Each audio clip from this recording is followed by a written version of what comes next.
West Baltimore residents. Students have mixed feelings about water quality after E. coli contamination. Well, what are the feelings? What happened?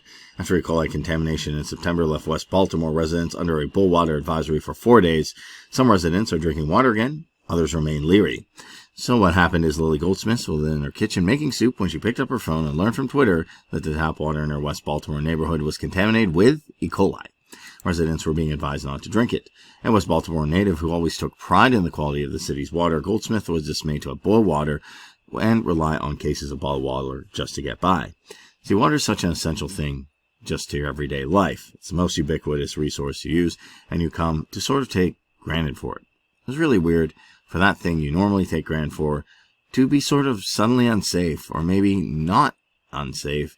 The uncertainty was very disturbing, especially I got sick immediately after the boil water advisory was lifted, Goldsmith said. And that's one thing a lot of people don't take into account. They just think, oh, my water's fine. I've been drinking it for this long. I'm going to drink tap water. No big deal. You don't know what's going on, and something could change. Months after the boil water advisory was lifted, the experience left residents with mixed feelings about whether to trust that water in their home is clean. Some people like Goldsmith have gone back to drinking tap water. Others, like Gerald Paul, a junior chemist major at Coppin State University, a historically black college that sits within the neighborhood impacted by the boil water advisory, remains uncomfortable. You never catch me drinking out of the tap. I try to keep my mouth closed when I'm in the shower. I really don't trust it, said Paul. On September 5th, the city of Baltimore issued a boil water advisory after detecting a share coli, more common known as E. coli, contamination in the water. On September 9th, the city's Department of Public Works released a statement officially lifting the boil water advisory after several negative water tests hinted at safe consumption.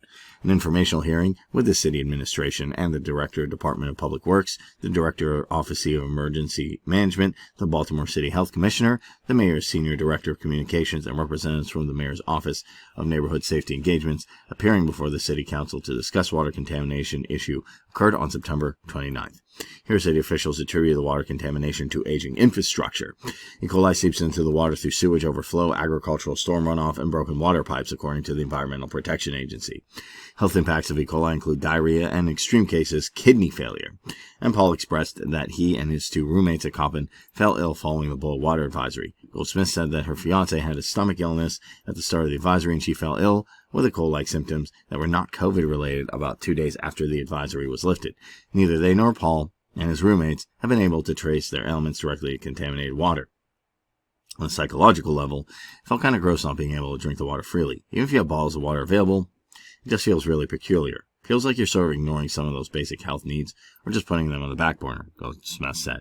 Also, even though bathing was sort of safe, it was sort of an underlying anxiety thing, sort of similar to how it was throughout the whole coronavirus pandemic. There's a nagging anxiety in the back of your head all about what ifs. So don't live with what ifs. As you can see, there's mixed feelings, but this is quite dangerous, and a lot of people don't trust their water. So how can you trust your water? Well, you have to get it tested. That's why it's a good idea to get your water periodically tested for E. coli.